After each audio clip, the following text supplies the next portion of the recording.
Hello friends, कैसे हैं आप सब। काशी किचन में आपका स्वागत है।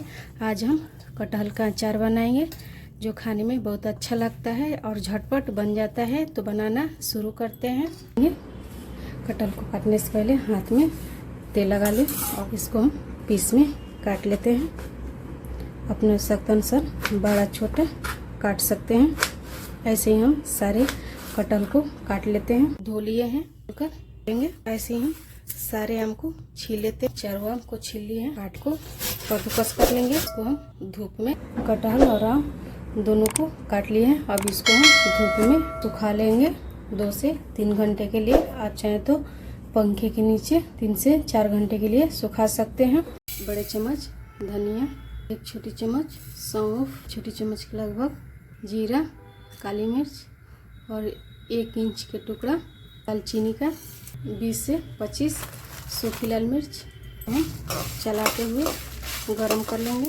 अब इसमें हम 2 बड़े चम्मच के लगभग काली सरसों डाल देंगे। आप चाहें तो पीला सरसों भी ले सकते हैं। इसको भी हम गरम कर लेंगे। ये अच्छे से मसाला गरम हो गया है। इसको ठंडा कर लेंगे। ठंडा होने के बाद पाउडर बना लेंगे।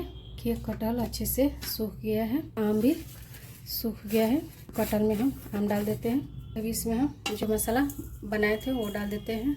खड़ा सौंफ, आधी छोटी चम्मच के लगभग मेथी दाना देंगे। ध्यान रहे मेथी पहले भी हम भून कर डाले हैं मसाले में। मेथी ज़्यादा नहीं डालेंगे, नहीं तो कड़वा हो जाएगा। छोटी चम्मच अजवाइन और 1 छोटी चम्मच ग्रेल, दोनों को भी डाल देते हैं। इसमें नमक डाल देते हैं। चम्मच नमक डालेंगे या स्वाद के अनुसार नमक डाल देते हैं।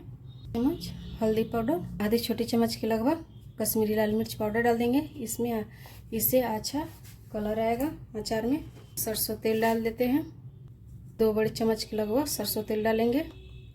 तेल को पहले से हमने गरम कर लिया, निकलने तक गरम किया था। उसके बाद ठंडा किए, तब हम अचार में डाल रहे हैं। कटहल और मसाले को अच्छे से मिला लेंगे।